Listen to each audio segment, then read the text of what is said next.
Good afternoon, everyone. Great to see you all here, and welcome to the second installment of the Madison Vision Series for the 2018-19 academic year. By the way, you can all come closer to the front if you would like. You want to get a good view. I think all of you know that the Madison Vision Series provides an opportunity for our whole campus community to explore major public issues of our time, and we hope through this series to stimulate thought, discussion, and action. Now here we are less than 1 week from Election Day, and we have a very timely and relevant program, as I think you'll see this afternoon.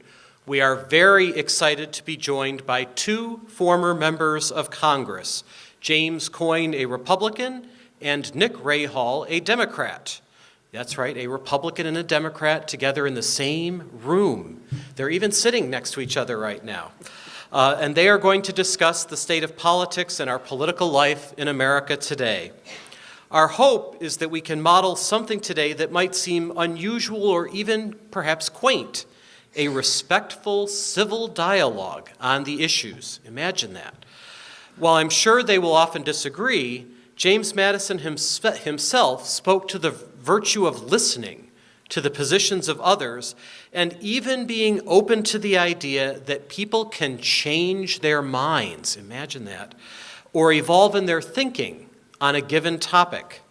When we talk about Madison's legacy here at JMU, we proclaim that we'll foster collaboration by listening actively and respectfully to all perspectives. Madison himself understood that he and his colleagues could not create a new nation without the expertise of others and other points of view. In his remarks at the Virginia Ratifying Convention in 1788, he explained, "It is worthy of our consideration that those who prepared the Constitution found difficulties not to be described in its formation. Mutual deference and concession were absolutely necessary. Had they been inflexibly tenacious of their individual opinions, they would never have concurred." Many of our current societal difficulties reflect that inability and that unwillingness to listen to others and to take the risk to find out what we might actually learn from one another. But of course, that's our mission in higher education, right? That's what we're all about. And we know that we must model the way for our society. At a time when extreme polarization has led to gridlock and even sometimes to acts of hatred, intolerance, and violence, we can and we must do better. So today, we hope to reclaim a little piece of that collaborative spirit through the example provided by two leaders from opposite sides of the political aisle.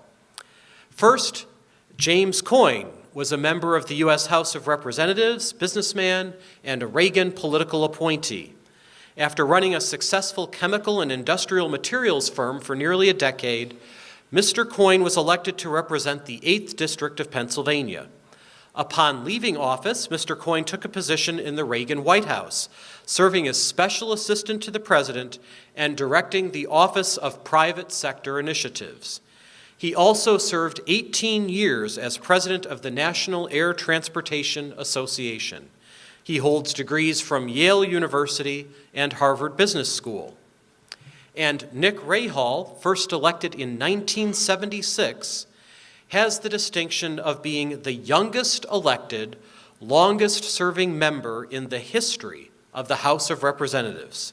He represented West Virginia's 3rd Congressional District and served on the Transportation and Infrastructure Committee, the Public Works Committee, and as chair of the Natural Resources Committee.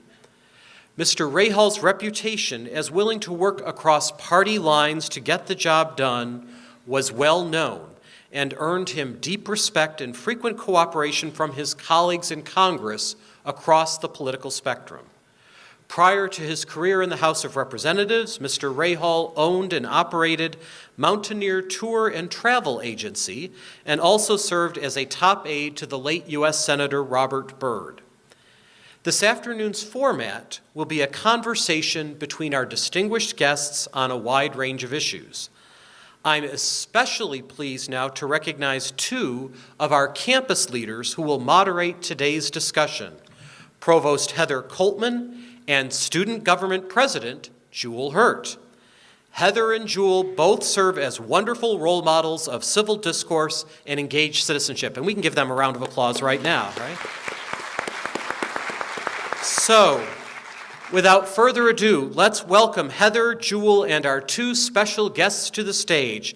Thank you all for being here.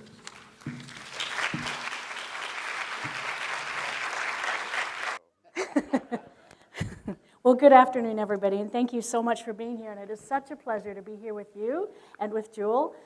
Jewel and I had the opportunity to share a dinner last night with you and to have a chance to share some ideas and ask you some questions, and we're very excited to continue those conversations this afternoon. So we're going to dig into some more detailed topics this afternoon, but I'd like to start with a sort of 30,000-foot overview, and this is really inspired by some comments you made last night. I was struck by the conversation around a large topic of change, right? The pace of change, the inevitability. The inevitability of change, not only in society but also in politics. And I wondered if each of you could perhaps take a minute or two to reflect on change from the vantage point of your own careers and what you're doing now, right? And what you see change meaning in terms of today in politics and government. So I don't know who'd like to go first, but it would be really interesting to hear your musings on that. Well, I guess when your name is Coyne, and my grandfather used to call me Small Change when I was a little boy, so that's a little corny. But in any case, change is obviously something that's, we in politics have seen in an incredible way in just one generation. We've gone from a very different Congress, a very different media, a very different technology world, a very different White House relationship, very different attitudes toward the public's interaction with the media and with politicians. And we've seen a lot of dramatic changes, not all of them for the better, but I think as a general rule, you've got to be hopeful that change is going to bring about an improvement in our quality of life. I mean, there's so many things that are better today in our economy, in our national relationships, in some cases around the world. But there are real problems that are facing us. And I happen to think that the biggest challenge for us is to get back into making government work more effectively together. I mean, government has got to reflect, and certainly the Congress does. The purpose of the Congress is to reflect changing desires by the public. I mean, that's what Madison did when he wrote the Constitution. He wanted to create a mechanism by which the legislation and the rules of government would change to reflect the changing needs of our society. And we need change today. We will always need change. The question is whether Congress is able to act as an effective intermediary between the public's desires and the needs of changing the government. Frankly, I think right now we've gotten to a very, what I call a binary or polar world where everything is described in either black or white, red or blue, up or down, yes or no, for or against. Everything is binary in its interpretation. And when you've been involved in politics, like Nick and I have, you know that is definitely not the way our world works. We do not, each of you in your own families, you don't go home and say, oh, Dad is right, Mom is wrong, or I'm right, she's wrong. You understand that there's always a middle ground that has to be developed between multiple points of view. And I don't think our system of media, our system of politics today is doing as good a job as we could. Part of the reason, I think, is because the public is looking for easy answers, an easy yes or no or up or down, red or blue type of answer. And in fact, the hard work of governance, as Madison pointed out, 230 years ago, is coming up with that compromise. Wow, have I seen change. When I was first elected to Congress in 1976, Democrats controlled the White House, controlled the Senate, had a 90-seat margin in the House of Representatives under then Speaker Tip O'Neill. the American people, they were seeing a lot of frustration in those years as they do today. You had the Iranian fiasco hostage situation, you had the energy crisis, which President Carter called the moral equivalent of war. You had high interest rates, you had high unemployment. So things weren't working too well when my party controlled everything. Ronald Reagan came to office, and I'm not sure when, but the Republicans made inroads into Congress, of course, and it led up to the 1994 sweep of the Congress for the first time in, 40 years by Newt Gingrich and company. And a lot of long-standing Democrats who had become maybe a little like Gingrich was calling in those days, fat, round, and out of control like the federal government, lost their seats in Congress. So that was a real awakening that the American people wanted change, and change they got. In my opinion, it went from one extreme to the other extreme, but not called the extremes that it is today when you have far right and far left. But change occurred, and the Republicans took over everything. Bill Clinton tried to reflect that change when he made triangulation. Remember that phrase? So common a word, and a new word in many people's vocabularies. So he tried to bring the three sides together for cooperation. It may have worked for a short while, but not very long. Republicans had their turn at the helm. American people got to thinking maybe not such a good thing. Went back to the Democrats under Speaker Pelosi. We know the stories, the scenarios that occurred thereafter. Republicans regained control of the House of Representatives. Today they control all three branches: the Senate, the House, and the White House, of course. The American people may be itching for a little change come next Tuesday. We'll find out. But they may be itching for change again. So it goes back and forth, this question of change and the pendulum, sometimes too far right, sometimes too far left. Overall, I think the American people are right in the middle. But they don't reflect that in the election of their representatives to Congress, because too often Congress, those in the middle, that is, are not reelected to serve. Like Jim and I, who got along well, and we get along to this day well, but we got along in Congress well also. There's not much room for moderates anymore. The change that has occurred today has been, in my opinion, the outside special interests that have come in on both sides, right and left, and pushed their special agendas and had those agendas put first and foremost in front of the Congress by the leadership of the Congress, whether it's Democrat or Republican leadership. And that has made today's dysfunctional, combative, winner-take-all, scorched earth policy appear to be the norm of the day. It's not really the norm, in my opinion, because there are efforts that do succeed bipartisanly. They just don't get the public attention that all the fighting gets.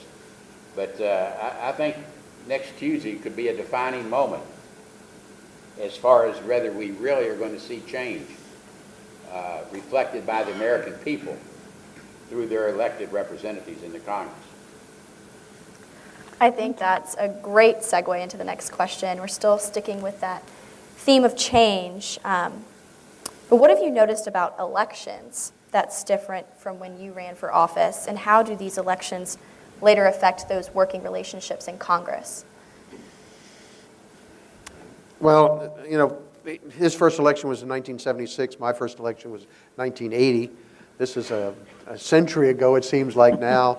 You know, we didn't have anything close to the technology that exists today around politics. Everything was direct mail and some TV ads, but TV ads were a lot less common because they were very costly and they didn't have all the cable news and so forth. But, you know, a lot of politics hasn't changed that much in the sense that it still requires people to go out and meet and persuade. And one of the nice things about JMU is that you have a tradition of teaching rhetoric and debating and public persuasion and communication. And those communication skills have always been a necessary, since James Madison's time and long before, probably go back to Caesar and Plato, But, you have to be able to go out and persuade people that what you believe in is better, would lead to the kind of change that they want, and that you have to be believable and credible as a passionate spokesperson. But the big change, of course, today, the biggest change by far, is the way in which the cost of campaigns has escalated so dramatically. And there are so many more TV ads and so many, I don't know, of course it depends where you are in the country. In some places in this country you don't see any political ads this year because there's no competitive races. Other places you go in this country, you turn on TV, you can't see anything but commercials for candidates. And I'd hate to live in Florida right now, where it's nonstop television community. And that cost of campaigning has discouraged an awful lot of people from getting involved, I think, in politics, unless they can figure out a way to work with parties or other parties to help raise the money. But it's certainly one of the most, one of the biggest differences over the last 40 years. Come next Tuesday, I'm going to quote your former boss, Ronald Reagan, our long nightmare will be over. Jim is absolutely right about how campaigns have changed. Money is often described as the root of all evil. Or the mother's milk of politics, as Tip O'Neill used to call it, right? Well, yeah. Depending on whether you're getting it or not, I guess, which is more accurate. But, in my opinion, it all boils down to money these days in politics. It's a bad thing. It's been opened up by our U.S. Supreme Court, and I recognize the right of free speech. A lot of these decisions have been based upon that. The Citizens United of 2010, earlier decisions that made it possible for people of wealth to spend unlimited amounts of their own money on their campaigns, opening the door for only the wealthy to run for Congress. That was prior to the Citizens United decision, which opened the floodgates to unlimited, undisclosed money in our campaigns and opened the gates to the negativity we see expressed in campaigns today, which is very bad for getting together after the election and trying to work together. But there's one other thing that has changed big time, and that is the sense of bipartisanship in Congress. I mean, I would never have dreamed of saying some scurrilous thing about other Democrats in Congress when I was running for campaign, and vice versa. I mean, because we thought that those folks might be important partners to us in a bill that we wanted to get passed. I mean, when I ran for Congress, one of the big themes of my campaign was lower taxes. And of course, it's not unusual for a Republican to want to do that. And so when we got in 1981, we passed what was called the Kemp-Roth tax cut, which was done under Reagan's first year in office. And we only had 192 members on the Republican Party. So there was no way we were going to get that passed just Republicans. And we had to reach out, and I think we ended up getting 50 Democrats to vote with us in the final passage of Kemp-Roth. You might have been one of them, for all I know. I don't know. I'm not going to push on their head on the pressure on that. But a lot of your Blue Dog guys were with us on that. And so we had a lot of Democrats that we needed to count on. And it was very logical in politics that day for Democrats to say to themselves, well, I might need that Republican to be my ally in a future bill, and vice versa. Today, take the tax bill that I just talked about, where we had 50 Democrats. This past year, when the Trump tax bill was passed in Congress, not a single Democrat voted with the Republicans on that bill, because the Congress has become so partisan and so divided that there's virtually nothing that a Republican, there's some bills, transportation and some other things, where FAA bill, for especially, where you'll see some bipartisan, but some of the core things like taxes and spending, a lot of the appropriations bill, you'll see a very, very clean division and no overlap. And that's the fact that now people think, well, I'll never need a Democrat to help me, then they can start saying whatever nasty thing they want to say about the other side and vice versa, which I think is really, really bad. Could you share your tennis analogy? Okay. Well, there's different ways to look at an opponent. And one way that I think most of you would recognize is think of your opponent as a sports opponent, like another tennis player that you're playing tennis against. And of course, you know, you want to beat him and he wants to beat you or she wants to beat you, however. And it's a tough match and it can go on for hours perhaps, but at the end of the match, you know, you treat each other like normal human beings and you're friendly and you don't consider it a vile personal thing. Now, alternatively, consider yourself having an opponent whose job it is to get you fired. Let's take you as provost as an example. Suppose you had a person sitting here somewhere in the audience who was going to spend the next 2 years of his or her life trying to get you fired from your job. That's a very different attitude than playing tennis against somebody. But in both cases, you have an opponent. And unfortunately, Congress has moved from the former to the latter in a much more extreme way. There's always been a little bit of both there, but I think now we see much less of that sportsmanship and gentlemanship that we used to consider part of our profession. And now it's till the last bullet is fired, take no prisoners, and we'll see you once you're at your graveside or something like that. Which makes it much harder to work together afterwards, obviously, right? So it seems like almost every issue in front of us has people running to their prospective camps, right? Are there issues that you can think of in which Republicans and Democrats could start working together? And how could one do that? You know, what are some issues that aren't so polarizing? Infrastructure is number one. Although it's been talked about ad infinitum, and we never yet have gotten a truly sound infrastructure policy for this country. Building not only, I'm not talking about just roads and bridges, but I'm talking about broadband. I'm talking about our all types of infrastructure that we need, and we're falling behind in this country. Certainly road building is one of them. When you look at, we're falling so far behind, even developing nations are way ahead of us as a percentage of their gross national product that they spend on infrastructure. And everybody agrees we need to address the issue. The big elephant in the room, of course, is how do you pay for it? And I recall several years back, I responded to that question publicly. Well, all options should be on the table. Referring, although I didn't say it, referring to gas tax, bonding, public-private partnerships, tolling, everything should be on the table. And even then, we're probably not going to have enough to address the dire need for infrastructure in this country, the decaying bridges that are disasters waiting to happen. But as soon as I said that statement, then Speaker Boehner sent out a press release. There he goes again, tax and spend liberal Democrat Rahall. So those type of shots are not necessary when we're trying to find the one common bill that we all can come together on called infrastructure. And Jim, having experience in the airline industry, knows that federal aviation, just recently Congress reauthorized that.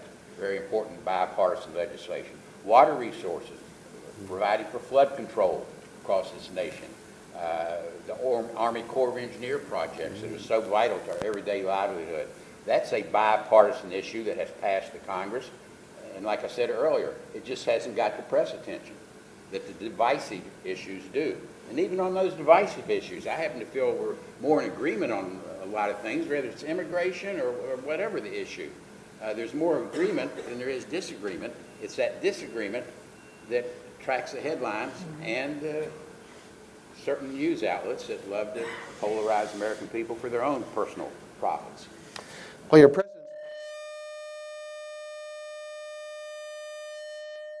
I'm not on. You mentioned the president's name and knocked down some of the word of God, right? But your president's comment about James Madison talking about the need for a collaborative, at the Constitution Convention. I'm from Philadelphia for most of my life. We go to Independence Hall there. We talk about that wonderful summer day, summer when they sat there together trying to figure out it. We can only imagine how much passion on different sides on who to pay for the debts of the constitutional armies and all of the different questions that were related to creating that Constitution. And when you mentioned just there at the end about immigration could be an issue of the company, my view is that every issue, literally every issue, even something as terrible as slavery back in the early 19th century. Every issue has got to be developed in a way so that we can reach a solution. You almost said the word, compromise. Well, that's exactly right. If James Madison believed in compromise, how else did we get a constitution? That's exactly right. Compromise should be our most important tool in our toolbox for getting along with each other. Now, with all due respect, when the Tea Party was at the height of its power in the Congress, that was like not in their vocabulary. Even certain members of that party had said, that's not a word we recognize. And I would respond, well, you believe in the Constitution, don't you? How do you think we got the Constitution? If it were not for compromise. You can compromise without giving up on your principles. And compromise is the art of getting things done.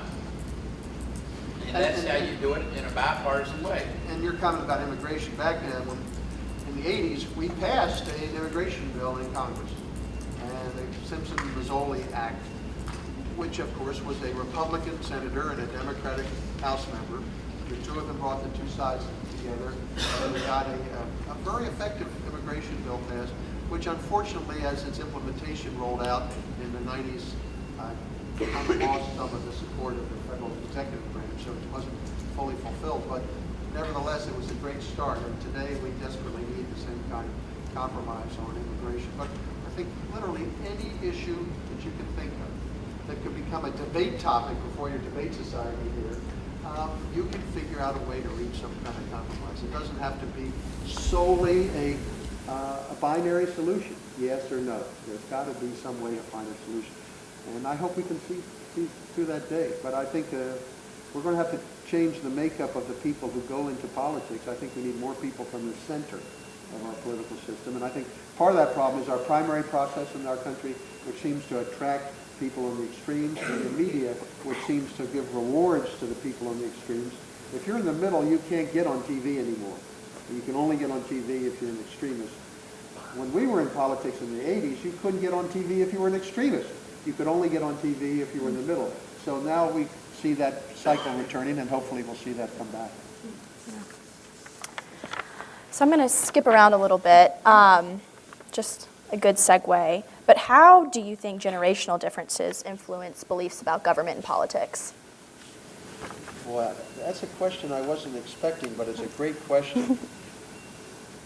A good friend of mine who served as a staff member on Senator Percy's staff wrote a book on that topic called Generations. And I don't know if there are any history majors here, but a lot of people look at the history of a country as a base. They kind of say, well, in 1838 America thought this, or in 1915 America felt that. But in fact, at any one time, there are 4 generations alive. There are always 4 generations around. And historically, through our nation's history, those generations have never agreed. They always seem to have a different, and in fact, the guy who wrote the book sort of developed a pattern over history, how these generations kind of rolled over one each other and reacted one to the other from the different points of view. And we've seen idealistic generations like the baby boomers, and we've seen pragmatic generations like the silent generation in the 30s, and we've seen, and your own generation, you can see the differences between Gen X and Gen Y, and people, and of course the millennial generation is now being defined in a way very different from the baby boomers. And each of those generations, to some degree, wants to carve out its own future. They want to define for themselves where they're headed. They don't want to go where their parents went, or where their, God help them, where their grandparents went. They want to go off in their own way. And they have their own relationships for creating families and worrying about their children and their children's future. And so I think it's a fundamental issue of understanding American history and American politics to think in generational terms. Because I can't agree more with what Bill Strauss wrote, the author of this book, Generation, on how dramatic that's played a part in American history. So I think the generation that I grew up in was inspired mostly by President John Fitzgerald Kennedy. He seemed to be the role model. He had the charisma, and with his tragic assassination, it really invigorated a lot of my friends to become interested in the political process. It's something that I'm not sure I've seen since. This generation, I think, is looking for a similar figure. And nobody out there has stepped forward, either side of the party or any of the parties. It's Kanye West.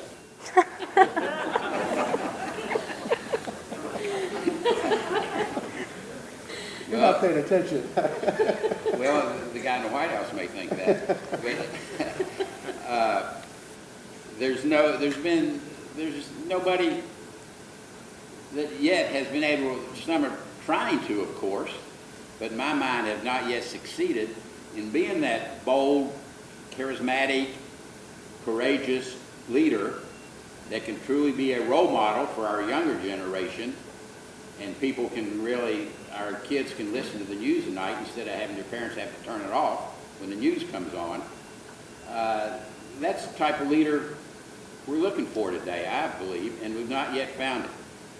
And it's going to be vital that such a leader come forward if we're going to continue to have our young people become interested in the political processes. I'd kind of be curious to what you think, Jewel. What's your answer to that question? Oh. Flipping the script. Let me read it again. No.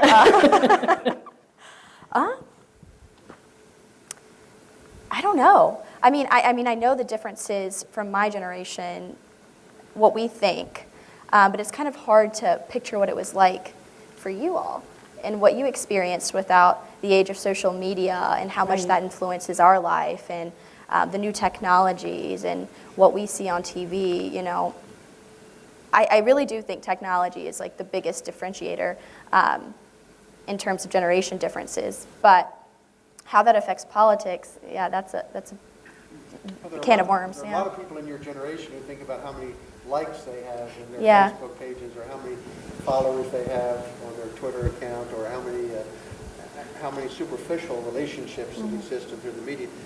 And I think it'll be interesting to see how technology evolves. It's conceivable if you look at the speed with which things are changing. It's speed, yeah. It's really conceivable that we may see whole new ways that technology is used to represent people's viewpoints as it shapes government legislation. I mean, I remember when I worked in the Reagan White House, I took the very first cell phone into the Oval Office to show the president. And because one of the fellows that I worked with was the CEO of Motorola, and he brought it in, and I wanted to show him what this thing was going to be.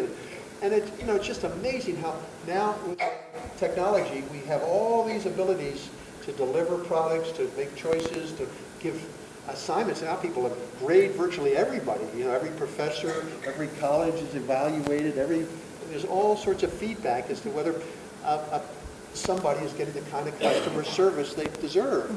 And I think the same thing's going to evolve in government too. I think we're going to see changes where people will say, hey, I want government to do better, and I'm going to use this technology to figure out a way to make government more responsive to what the desires, rather than just these every 2-year votes. There's got to be a better way to make choices than this every 2-year vote system that we have, which has become as though it's the only way to express, not to do away with voting, of course not, but to come up with other ways to give the public the ability as consumers, as customers, to have their voices heard in the face of government inefficiencies.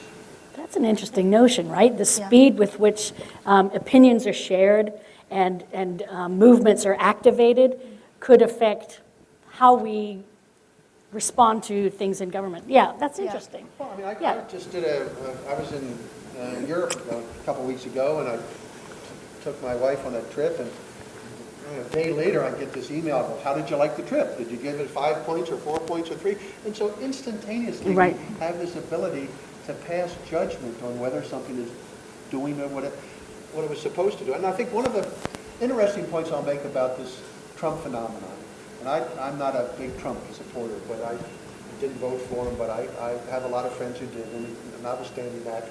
But I have a highly regarded former senator who was explaining to me the Trump phenomenon, and he said, Jim, there are an awful lot of people in America who have been listening to politicians for decades, and they've been listening to Republican candidates for president promising that if they were elected, things would get better for them. And they've been listening to Democratic candidates for president promising that if they were elected, things would get better. And a lot of Americans feel that they were hornswoggled by both parties, that they were, in a sense, taken for granted, and they were they felt like there wasn't any effective way to send a message. And we need a better mechanism to send back feedback from the populace, or what Madison would call the demos, figuring a better way for that demos to be instantaneously effective, because it's stupid to have a system that is so inefficient and expensive and really doesn't solve problems. But next Wednesday, I don't think anybody in America is going to think that we have solved America's problems. Even if we have thrown out a new, have a new Speaker of the House, we still will have a lot of the same problems, and I think Americans are trying to figure out a better way to come up with a solution.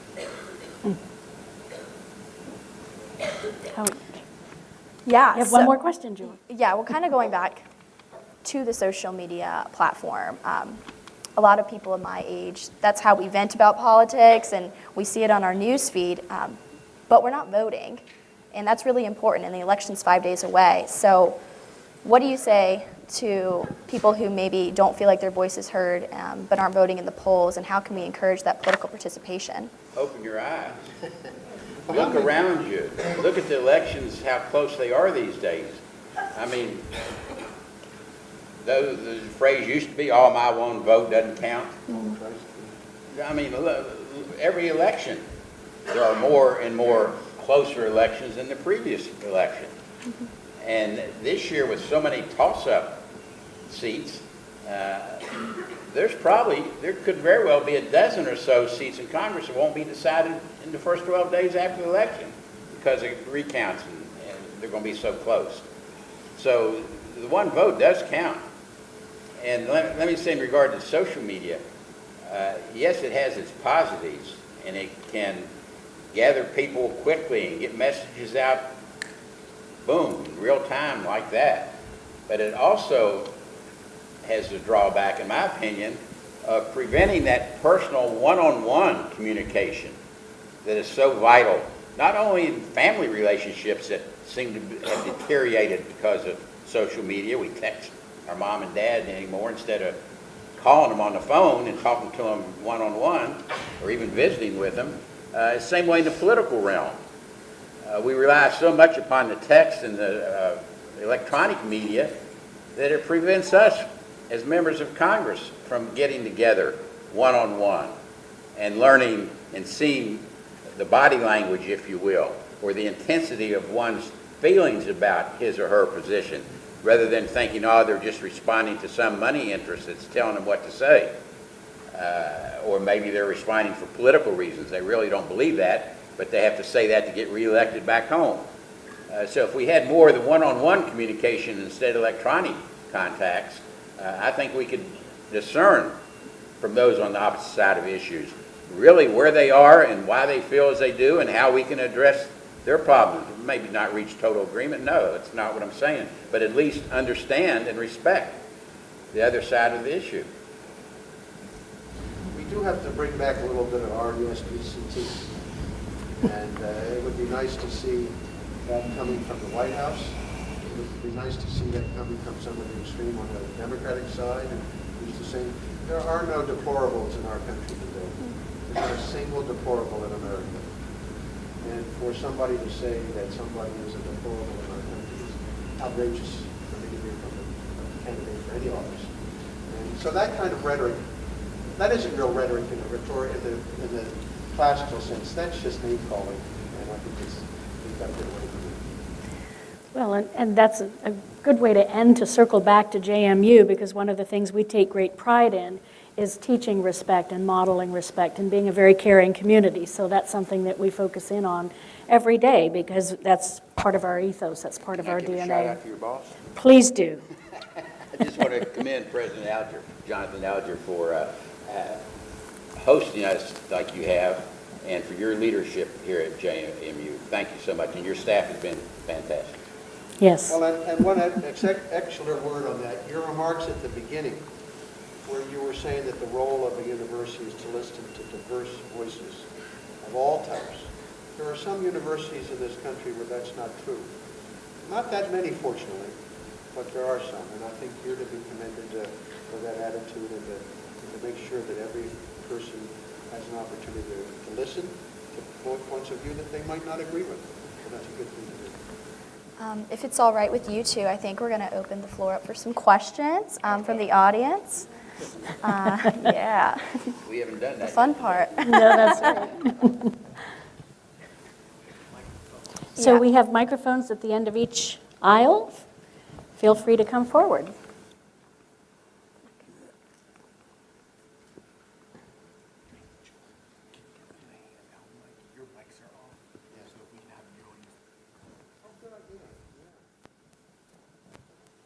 Hello. Hello. Thank you for being here. My name is Michael Souders. I'm the director of the debate program here at JMU, co-director of the debate program. The question I want to ask you has to do with debate. And I teach on debate, and one of the sections I teach on is about how debate operates in Congress. A few years ago, I had the opportunity to talk to Governor Parkinson of Kansas, who was a former debater. He replaced Sebelius when she left for the Obama administration. And I asked him why Congress doesn't really debate.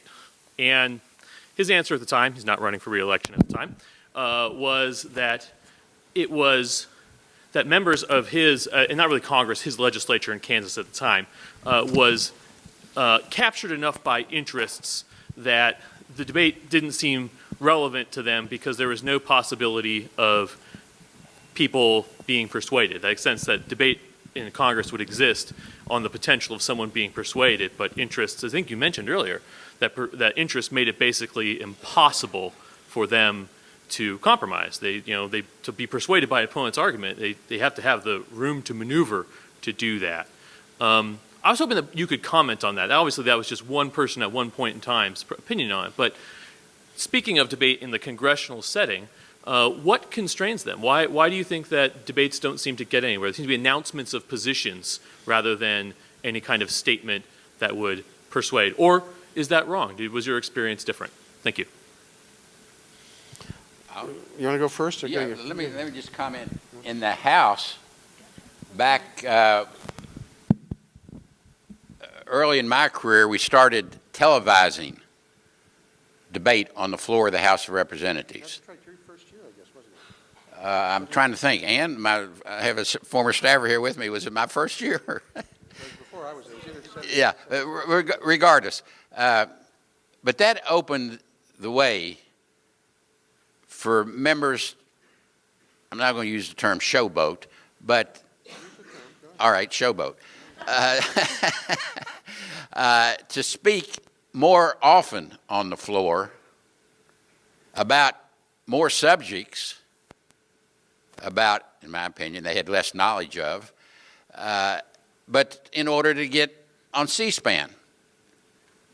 And some of them did have a devoted base back home that's all they do every evening is watch C-SPAN and watch their favorite congressman get up on the floor and yak, yak, yak.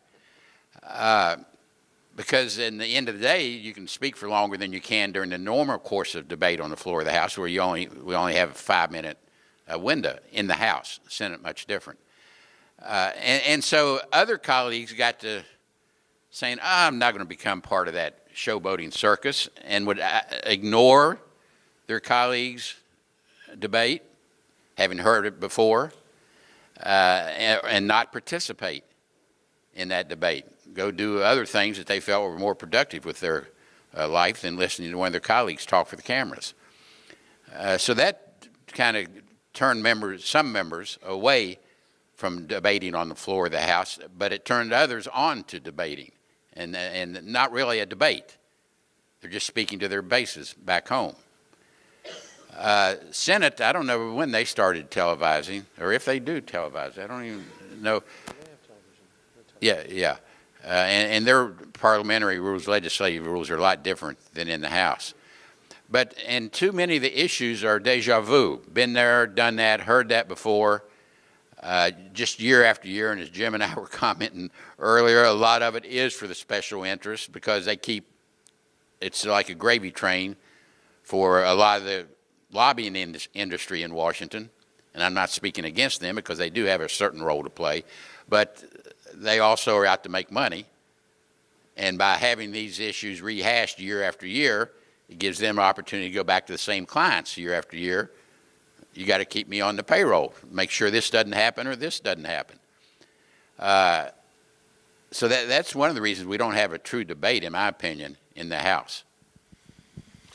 Yeah, when I came to Washington, I was really disappointed by this reality that you expressed. I was a debate state finalist in Pennsylvania.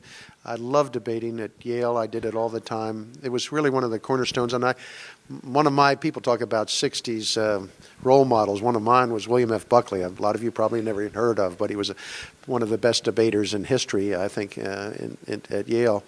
And I was expecting to see more debating, because you have this Jimmy Stewart goes to Washington view of the Congress and the Senate, and kind of that's the theory about what it's going to be like when you get there. But the reality is today in Congress, by the time a bill gets to the floor of Congress, it's pretty much sewed up and got a bow on it. All the real discussion or argument has happened behind the scenes, staff meetings, on committee meetings, subcommittee meetings, and so forth. So there's very little, but from time to time, on the floor in the House, there are votes that come up that do bring to the podium an occasion where there is an uncertain outcome of the bill, when there is a close enough margin that there are some votes still undecided, and that the eloquence of some of the advocates or opponents can carry the day. And there's one Questions of war. Well, the one question of that came to my mind that really was very effective for me, but it was also kind of a turning point in my legislative life. There was a bill in 1982 called the Nuclear Freeze, which was a bill to impose a mandatory just by the United States a freeze on our nuclear weapons. And Reagan was trying to raise the ante with the Russians and put Pershing missiles in Russia. This is long old history for you guys, but it was a hugely debated issue in Congress at the time, and the Quaker religious community was leading the charge, and I had the largest number of Quakers of any congressional district in the country. And so I was really torn by this question, because I was, on the one hand, not a big fan of communism and the Russians, and felt that our president ought to stand up with a stronger military perspective. But on the other hand, I had all these constituents who were truly believed that we had to eliminate nuclear weapons, and the only way for us to do that was for us to automatically, on our side, unilaterally, freeze nuclear weapons. And it was a really tough issue. And I was undecided up until the very last minute on that vote, and I ended up casting the deciding vote on the bill.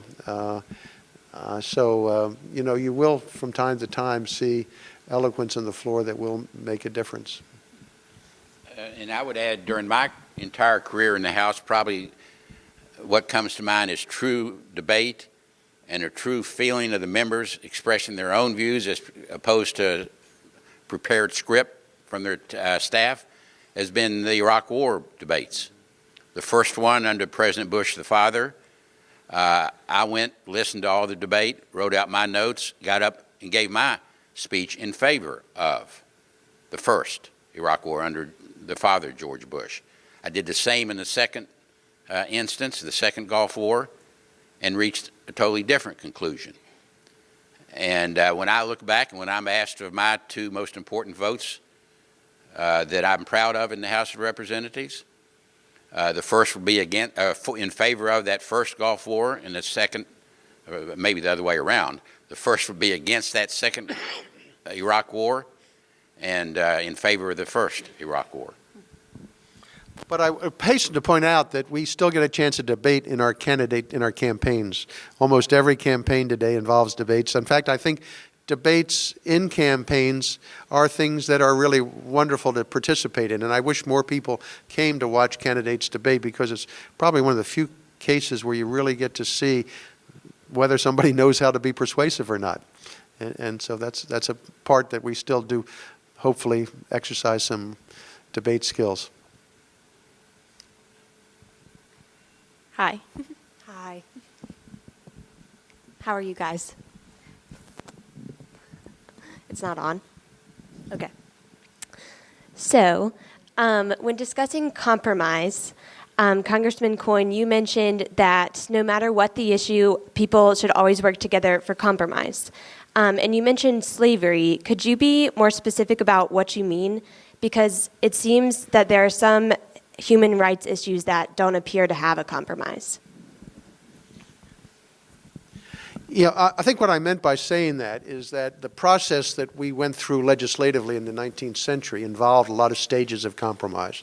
And as you know, if you follow the history of it all, you see all the various compromises that occurred to try to reach a conclusion. And I think that the country was moving toward gradually freeing all the slaves. And it was a question of, the only question was when. Countries in Europe and other countries had done it. So the only compromise that was likely to occur in our political system, short of war, was bringing an end to slavery sooner rather than later. The Republican Party at that time, of course, was trying to get it ended sooner rather than later. The South decided to secede rather than compromise. If they had stayed around, they would have reached a compromise without war, it seems to me. I think within a couple of years, certainly, our political system should have been able to abolish slavery, because political systems all across the world, England most notably, abolished slavery without going to war to do it. And we should have been able to figure out a way to abolish slavery without going to war. My point, I think a compromise would have been maybe it might have, I'm not even sure it would have been later. I mean, if the South had not seceded and been forced to stay in the legislature and forced to reach a conclusion legislatively, we might have ended slavery with legislation by 1864 instead of having to go to war to end it that way. So I think sometimes talking things through and I think the thing to recognize from a compromise point of view, from an argument debater's point of view is, hey, you slaveholders, you've got to see that this is going to end. Every single step of American history through the 19th century has been moving toward the end of slavery. Despite all the resistance of the slaveholders, it was going to end eventually. Let's not go to war to end it. Let's end it. The compromise is to compromise against war. And I think the compromise would have been to end slavery through legislative action. And I think it could have been done short of war. Now, other historians will say, well, the only way to have gotten the end of slavery was to go to have the Civil War. I don't think that war is the solution to solving problems. And as somebody whose great-great-grandfather died at Gettysburg, I continue to feel pretty strongly about that. Thank you. Hi, my name is Sophie. Can you hear me? I'm sorry, I can't hear you. Hi, my name is Sophie LaFew. I want to thank y'all for being here. I just want to know how you think the progression of your respective parties has changed since you were in office, and how you feel about the direction your party is going in. Well, I think both of us would say that both of our parties have become more ideologically pure, in a sense, less diverse. And certainly the Republican Party has lost a lot of the moderates that were part of the party. I'm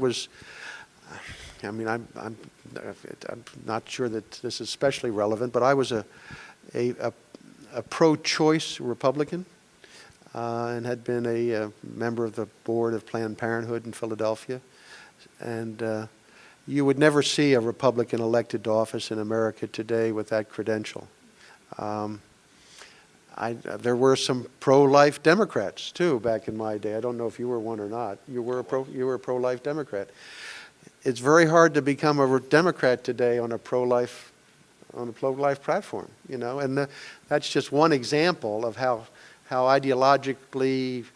I mean, there's a kind of a litmus test now for both parties that really didn't exist back in my time. My time, you could have a lot of diverse standard positions and still call yourself a Republican. There were Republicans who were pro-immigration, against immigration. There were high tax or low tax. There have been, anti-tariff. There have been, for teachers union, against teachers union. There have been a lot of different kinds of Republicans over the years. And the same thing's true on the Democratic side. And both parties, I think, have become more ideologically, unified, I suppose, whatever you call it. Well, It's Tip O'Neill used to say, all politics is local. And I think you really have to look at each individual district. The Democratic Party prides itself on diversity. That's one of the big pluses they give themselves over the Republican Party. The fact that we are a big tent, and the leadership has always reached out to Hispanic groups, the Black Caucus, whatever other groups are, the pro-life caucus even, and tried to, the conservative Democrats, and tried to appoint them to various leadership positions, real or unreal, in the House. They've constantly been trying to do that. And it's all under the banner of win, win, win. For example, in my old seat right now, you have the Democratic Campaign Committee, which is controlled by Minority Leader Pelosi, dumping millions of dollars into TV advertising, bashing the Republican nominee for my old seat, at the same time that the Democratic nominee, who is funded by DCCC, is coming on with ads bashing Nancy Pelosi. So, and tying her with Mitch McConnell and saying that's the problem with Washington. So he's running on a very populist theme, anti-establishment, like Trump did. In my old district, Trump carried by 70%, keep in mind. It's now a toss-up race to succeed in my old seat. Very much a toss-up. And so it's each district by itself. And I'm sure Nancy Pelosi's given the okay for this type of strategy, knowing that it could very well, it's the only way that it can produce a Democratic victory next Tuesday. Other districts, she's in there working her heart out for the candidate, Democratic nominee. Democratic nominee is not afraid to invite her in. And that's of course, the districts the districts that Clinton carried pretty handily, where there's a chance to pick up a seat from the Republicans. So it's really a district by district race, depending on the local politics, that I think determines the philosophy of each party really any more than any national standard. Our senator is running on the re-election motto that he's a West Virginia Democrat, not a national Democrat. Thank you. Hello. Okay, cool. My name is Shelby, and I'm the Engagement Fellow with the Center for Civic Engagement. And I wanted to ask, although we are more polarized now than we have been, what do you think that we are getting right? I think we can all agree that we think it's better to move on from history rather than repeat it. So what do you think we're doing right now? I think we're doing right through efforts of, like you're conducting right here, this type of series on college campuses, the Madison Vision series. It's all aimed at combating ignorance. It's all aimed at educating, themes that James Madison strongly believed in. And it's that only through education are we going to eliminate the ignorance that sometimes exists in our in our politics, in our whole political system. And I believe this and other universities, as long as they continue pushing that, then we're doing something right. And if we keep recognizing, as I say so often, that we're not the perfect democracy in the world, but by golly, we're the best in the world. And don't ever forget that. We survived for over 200 some years, thanks to the wisdom of our founding fathers, James Madison included, that a system that, like I say, is the best in the world. And we'll continue to survive. I don't care who's president of the United States. Well, I think the thing that we do best in America is give liberty to people. I think that is the thing that sets us apart from virtually every other corner of America, corner of the world. Yeah, liberty. I mean, we could, as he said, you could get rid of factions if you got rid of liberty. but you needed, it's one of the trade-offs. And, this is a absolutely miraculous. I've been all over the world, almost 100 different countries. Even, European countries that you think are just as free as we are. It's a lot harder to do a lot of things in those countries, starting businesses, starting newspapers, things that you would think would be relatively easy. And so I think the liberty that we have established in America is the thing that attracts the rest of the world to our shores. It's not just our economy, it's not just our landscape and our environment and our resources, it's the liberty that we give to our citizens. And God thank James Madison for that and his Bill of Rights. Something James Madison also said, that if men were angels, we wouldn't need government. Thank you. Good afternoon.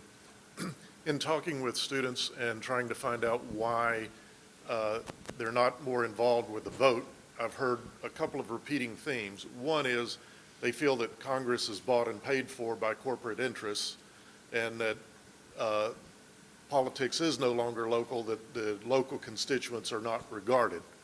A second theme I hear repeatedly is that with the negative tone of campaigning, everything is so nasty and so vile that they feel like there's nobody worth voting for.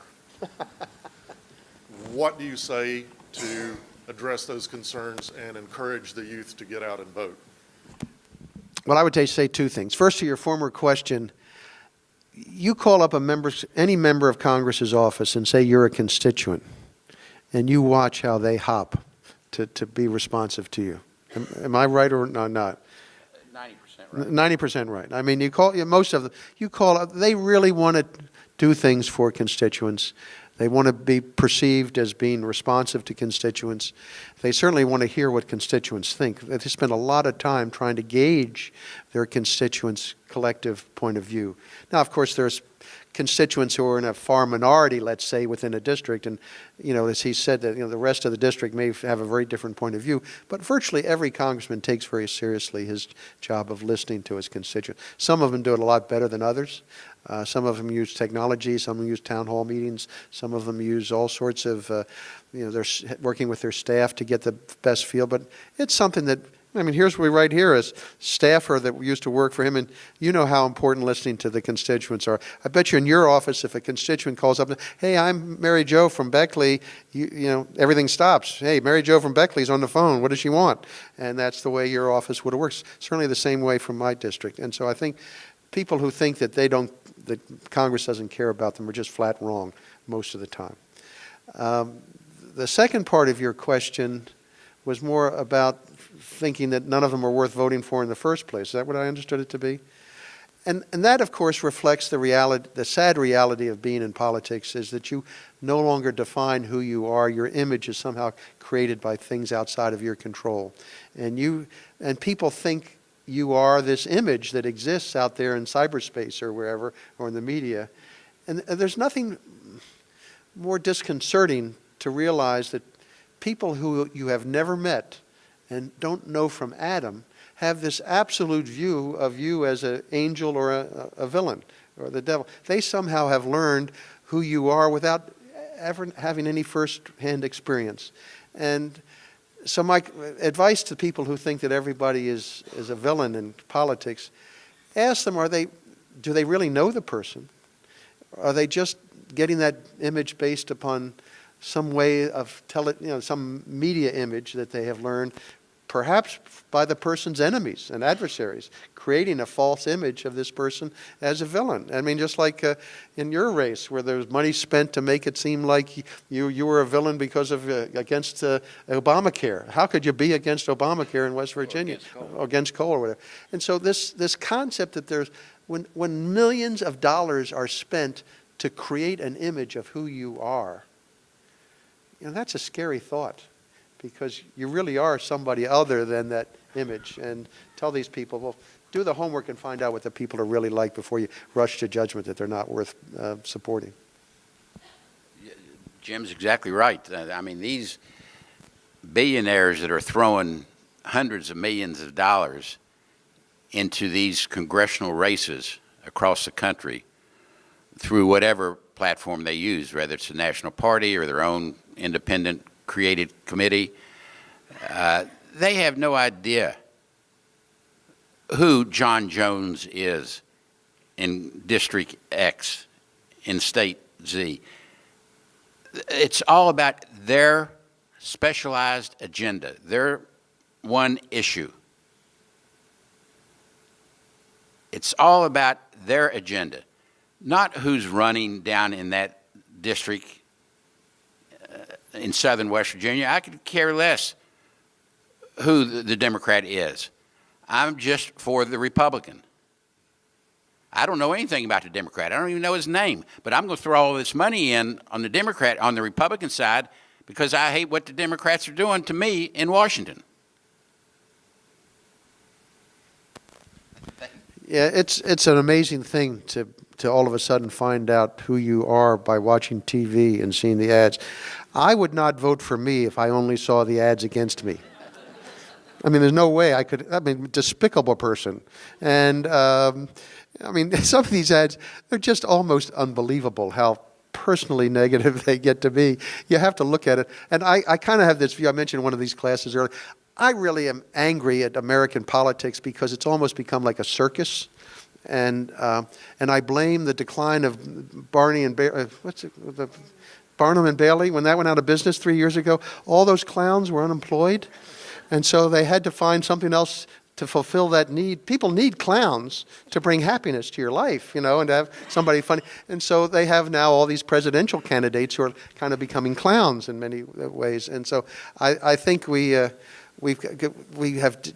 created these really obscene exaggerations of the human beings who are members of Congress. The nice thing about them, when you get to Congress and you meet them, the reality is you don't get to be a member of Congress if you're as bad as all those ads tell you to be. That most of them, the people that are there, and we will only really admit this when we've retired, but most of them are really, really good people. Oh, yeah. They really are. They really are good people. And most of them are trying their damnedest to do the job that they were elected to do, which is to represent the 750,000 people in their district and do it fairly and objectively. And it's not easy, but God, you know, God help. Let's hope we don't have a better system right now. For the fear of sounding too much inside baseball, another trick that's used by these special interests is to get the leadership on their side of the aisle, call up or arrange for special silly votes on the floor that we call gotcha type of votes that don't mean a thing. It's not going anywhere. Their only design is to politically embarrass a candidate, whether he or she votes yes or no. Either way, we got you. In a TV ad, it's going to come back to haunt you come election time. It's still a great job, though. Thank you. Have to lower it. Hello, my name is Jasenia Gonzalez. I'm a senior political science major. Do you mind speaking up just a little bit?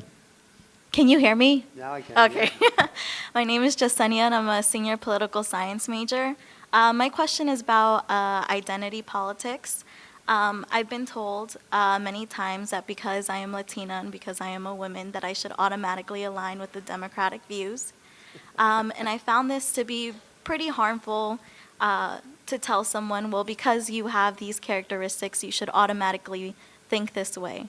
And it stops from cultivating ideas and for telling someone to investigate in what they feel. But this is just my opinion. I would like to know what you guys think. Personally, my parents were Republicans, which is pretty, I think, kind of an anomaly, but because of the 1980 Immigration Act, they moved towards that view. So it never felt always so one way or the other. But now it always feels like it should be, because of these characteristics, you should align this way. How do we combat this? Well, I'm the arch enemy of identity politics. I think it's despicable to identify somebody and put them in a category, stereotype them, and take away their liberty to think for themselves. I think, in fact, there are probably 10,000 issues that come across the desk of Congress every year. 10,000 different issues that are divided through all the committees and debated, and not all of it ends up in legislation, but they're all questions that people have. And we are not composed of of several tribes in America who all think the same way. Everybody thinks for themselves, and that's what Madison understood in giving us these Bill of Rights that we have, that we are free to think what we want, and we don't have to be put into a box and think the way somebody tells us to think. There are a lot of, and it's true on both sides of the aisle, there are a lot of good friends of mine who are Democrats who you wouldn't expect to be a Democrat, and I have a lot of good friends that are Republicans you wouldn't expect to be Republicans. And I think everybody in politics knows this is true. I mean, I have a lot of arch feminist supporters who are men. And then I have a lot of female supporters who look at the feminist agenda as being taking away a lot of their independence and so forth. So it just really varies. And what's the point of trying to put everything into a category? The only point of it is that I guess it makes it easier for the pollsters and the political scientists to come up how to slice and dice America, because it's too much hard work to realize that, hey, we really do have 340 million people who can think for themselves, and not just 12 or 15 different interest groups. I don't think you meant any offense to the political scientists in the room, did you? Well, it is an oxymoron, but that's okay. I agree with what Jim said.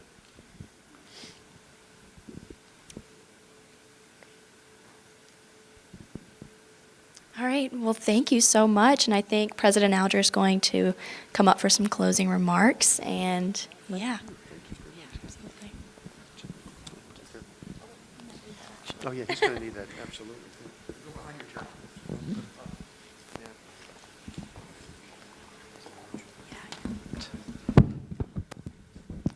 Thank you, Jewel. Well, thank you all, first of all, for being here. And I hope that this type of session has given us some hope, not just for next week, but for our future, to have reflected here today the idea of listening, the idea of civil discourse, the idea of learning from and with each other. And we really, really want to thank both of you for the role models that you've been and for your public service. So can we have a hand for both of our special guests?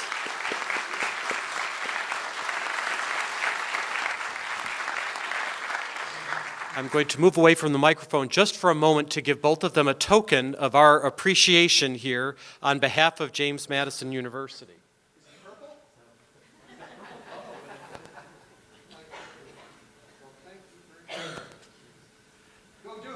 I like it, yes. Now, you did mention the purple. Everybody in this audience knows what happens when you mix red and blue. What do you get? You get purple, right? And that's the kind of university that we want to be, that welcomes the red and the blue together, but all of us bleed purple here at James Madison University, and perhaps we could use more of that purple in our society. So thank you both for sharing your thoughts with us today.